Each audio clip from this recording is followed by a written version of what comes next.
جن کے پاس وسائل ہیں، جن بچوں کے پاس، اللہ تعالیٰ ان کو اور دے، لیکن وہ جہاں بھی چاہے داخلہ لے لیتے ہیں، وہ لمز میں چلے جاتے ہیں، وہ نسٹ میں چلے جاتے ہیں، وہ فاسٹ یونیورسٹی میں چلے جاتے ہیں. لیکن اب میرا کوئی بچہ جو اہل ہے، جو محنت کرنے والا ہے، محنتی ہے اور میرٹ پہ ہے، اب وہ صرف اس لیے تعلیم سے، اعلیٰ تعلیم سے، اعلیٰ یونیورسٹی سے، اعلیٰ کالج سے محروم نہیں رہے گا کیونکہ اس کے پاس وسائل کی کمی ہے. اور اس بار میں 30,000 اسکالرشپس دے رہی ہوں انشاءاللہ تعالیٰ.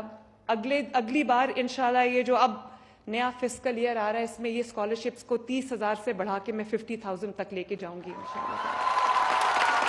اور بہت جلدی ہم سیکنڈ ایئر کے اسٹوڈنٹس کے لیے بھی، تھرڈ ایئر کے اسٹوڈنٹس کے لیے بھی میں یہ اسکالرشپس لے کے آ رہے ہیں. اور آپ جانتے ہو بچوں، مجھے جتنی ریکویسٹس آ رہی ہیں خیبر پختونخوا کے بچوں کی کہ میڈم آپ پنجاب کی چیف منسٹر ہیں لیکن اللہ کا واسطہ ہمارے بارے میں بھی سوچو، تو میرا دل ہے کہ میں خیبر پختونخوا اور بلوچستان کے بچوں کے لیے بھی اسکالرشپس لے کے جاؤں. بچوں، میں آپ سے اس اسکالرشپ کے ریٹرن میں کچھ نہیں مانگتی.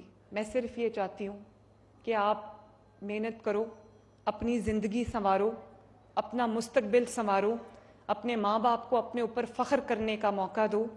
میں ہر جگہ جا کے یہ بات کہتی ہوں اور میں اس کو کہہ کے تھکتی نہیں ہوں کہ جس بچے کو اس کے ماں باپ کی دعا ہوتی ہے وہ بچہ کبھی کسی میدان میں نہیں ناکام ہو سکتا. یہ لکھوا کے لے لو میرے سے.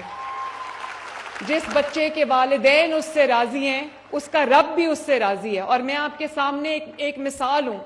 میں اپنے آفس کے لیے جب گھر سے نکلتی ہوں تو میں اپنے کمرے سے سیدھا پہلے اپنے والد کے پاس جاتی ہوں، میں ان کو سلام کرتی ہوں، ان سے دعا لیتی ہوں اور اس کے بعد میں گاڑی میں بیٹھتی ہوں.